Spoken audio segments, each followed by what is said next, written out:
All right, let's set the scene a little bit. It is Tuesday, January 27, 2026. We are deep into the new year. The holiday glow is gone. The gym is maybe a little less crowded. Just a little. And the business world is fully back in the saddle. And right on cue, we get this huge signal flare from, well, one of the giants of the healthcare industry. It really is a signal flare. What we're looking at are the opening and closing remarks from the CEO of UnitedHealth Group. Right. And it's about their strategic outlook for 2026. But, calling it a standard outlook, Yeah. that feels like a bit of an understatement. Oh, totally. I read through this, and it did not feel like a typical earnings call script. It felt more like a manifesto. A manifesto, exactly. We're talking a roadmap for everything from, sweating the details to dropping $1.5 billion on tech. And the transparency part. And yes, a commitment to what I would call radical transparency. That's the real headline for me. I mean, it's the kind of move you expect from a scrappy little startup trying to disrupt things. Right. Not from the 800-pound gorilla that is the industry. Okay, we are definitely going to unpack that. That transparency bit actually made my jaw drop a little. But before we get there, let's talk about the mission for this deep dive. We have the source material, the CEO's own words, and our goal is to figure out how this massive ship is turning. And it's a really important ship to watch. Because when UnitedHealth Group moves, the water displaces for everyone else. That's the context we have to keep in mind. This isn't just about one company's stock price. UHG is so big that its strategy basically becomes the weather for the rest of the healthcare ecosystem. The CEO is talking about focus and execution, which, sounds generic. Sure. Until you look at how they actually plan to execute. So let's dive in. The CEO starts with a sort of state of the union on the company's two main arms. You've got UnitedHealthcare, the insurance side, the card in your wallet. And then Optum, the health services side. That's Yeah. the doctors, the data, the pharmacy. And it sounds like a tale of two very different businesses right now. It is. The CEO was surprisingly candid here. For UnitedHealthcare, the insurance arm, the message is stability and improvement. They seem to feel like they have their house in order. Exactly. They're projecting a clear performance uptick for 2026. But they mentioned something interesting about how they got that house in order. They said they've successfully readjusted their pricing structure. Now, to my cynical ears, that usually means one thing. That your premium is going up. Exactly. And look, that's almost certainly part of it, but there's a more strategic nuance here. The CEO specifically said they have right-sized the business scale. Right-sized. A classic corporate buzzword. What does that actually mean here? Are they shrinking? In a way, yeah. Yeah. Or maybe more like being more selective. The point was to focus only on the customer base they can serve sustainably. Sustainably. That word is doing a lot of heavy lifting. It is.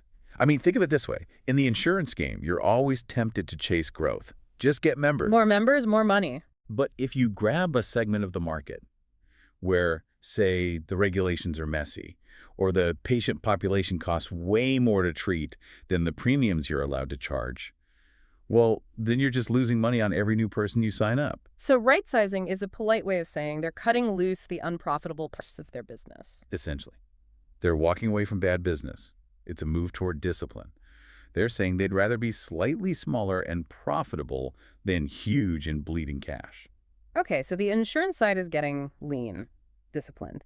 But then you look at Optum, the services side, and the CEO's tone completely changes. It sounded a little tentative. Tentative's a good word. He used the phrase early stage. Which is wild because Optum is massive. It generates billions. It is, but the CEO's admitting that, compared to the insurance side, it needs more time, more effort, more investment.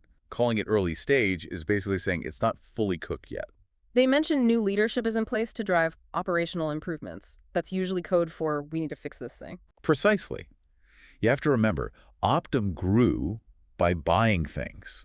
They bought clinics, data companies, pharmacy benefit managers. A little bit of everything. Right. And when you grow by acquisition, you can end up with this Frankenstein's monster, lots of powerful parts, but they don't always talk to each other very well. And so the strategy they're using to glue it all together is integrated value-based care. Right. Okay, we have to pause on that. Value-based care. We hear that buzzword all the time. But what does it actually look like on the ground? Sure. Let's use an analogy. The old model is fee for service. Think of it like a car mechanic. Okay. You take your car in, the mechanic gets paid for every part they replace, every hour they work. If your car breaks down a lot, the mechanic actually makes more money. Right. The incentive is to just keep doing stuff to the car. Exactly. In value-based care, the incentives flip completely. The provider gets paid based on the patient's health outcome. It's like paying your mechanic a flat monthly fee to just keep your car running perfectly. Oh, I see. If the car breaks down, the mechanic has to fix it for free, so they lose money. So they're going to work really hard to make sure the car never breaks down in the first place. That's the theory. And the CEO saying they're reviewing their entire footprint to focus specifically on markets where they can make that model work. Got it. So this leads us to one of the big structural changes. And this is where my ears really perked up, because it sounds like a mashup of two different worlds. You're talking about the merger of Optum Financial Services with Optum Insight. Yes. FinTech meets health tech.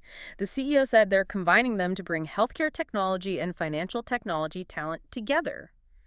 Is this just so they can collect my copay faster? Or is there something deeper? Oh, it's much, much bigger than that. Think about all the friction in healthcare. So much of the frustration for both patients and doctors is financial. Tell me about it. Claims processing, prior authorizations, payments between insurers and hospitals. It's all incredibly slow and manual. It really feels like the banking system from the 1980s. I can Venmo you $5 in a second, but it takes 3 months for my doctor to get paid for an x-ray. That is the exact gap they want to close.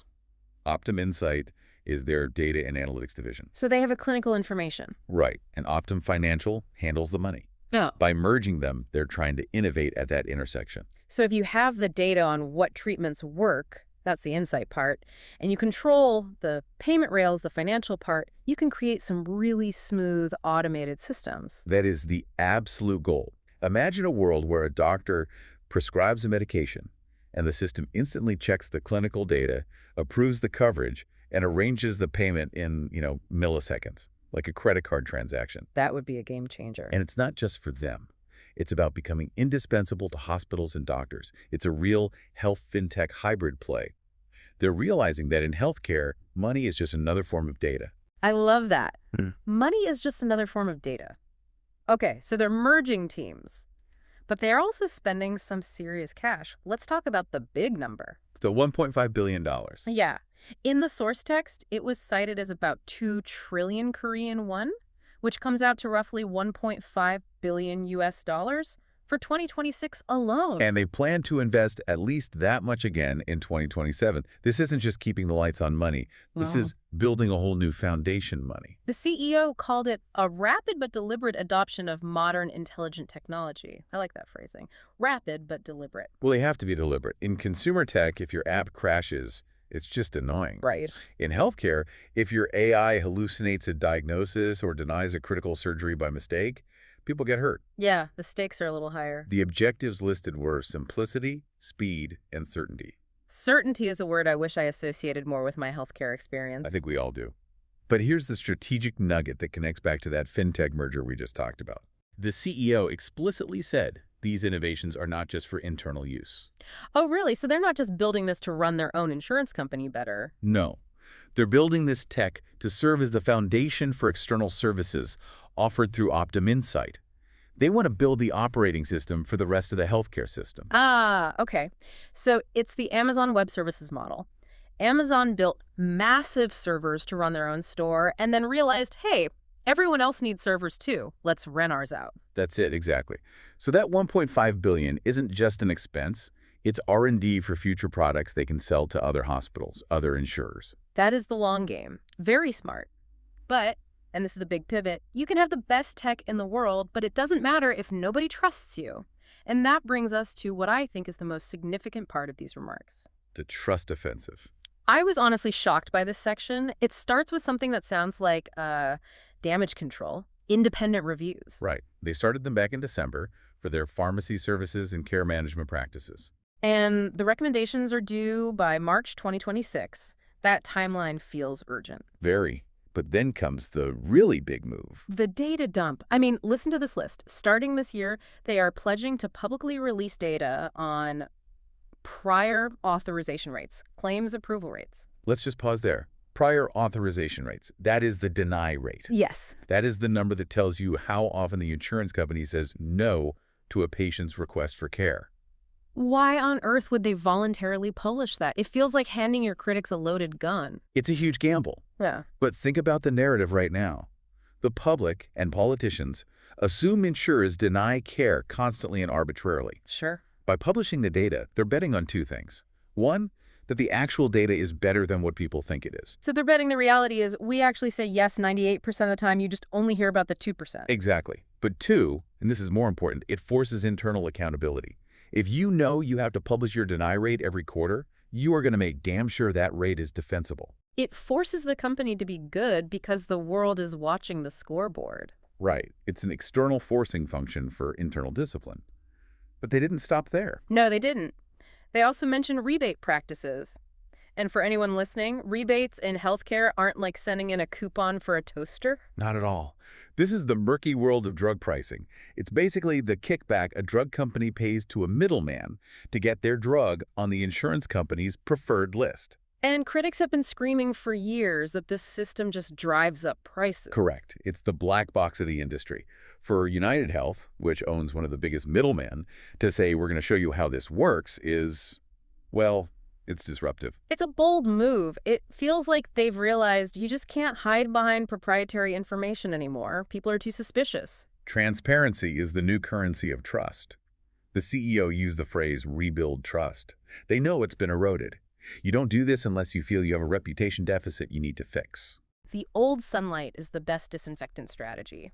And this focus on basics, on trust, on discipline, it all aligns with the closing theme of the remarks. Right. Financial discipline and sweating the details. Yeah. After all the big talk about AI and transparency, they grounded it back in the day-to-day. And they wrapped it all up in three main pillars. Pillar one was what?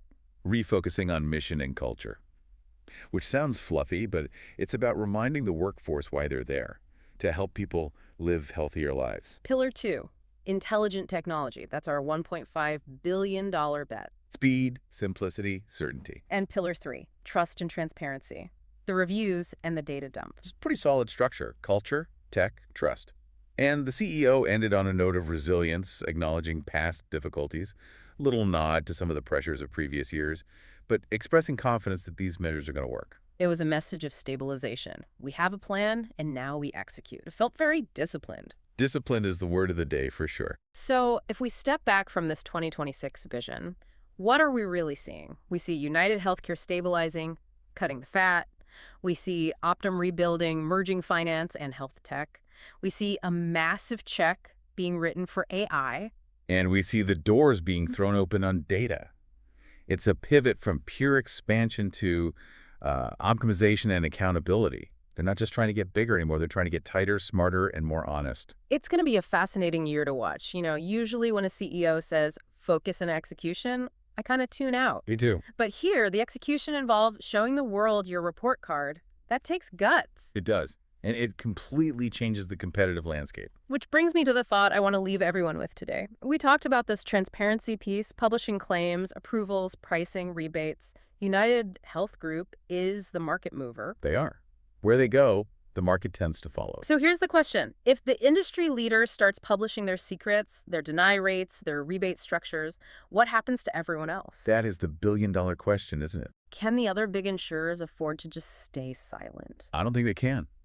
If UnitedHealth sets this new standard, silence from competitors suddenly starts to look like guilt. If United shows their data and Cigna or Aetna doesn't, the customer and the politician is going to start asking, so what are you hiding? Exactly. It might just force the entire industry to open their books, whether they want to or not. And that would change everything for every patient in the system. It would be a new era for healthcare in America. Something to think about as we watch 2026 unfold. Thank you for joining us on this deep dive. It's been a pleasure. We'll catch you on the next one. Keep learning.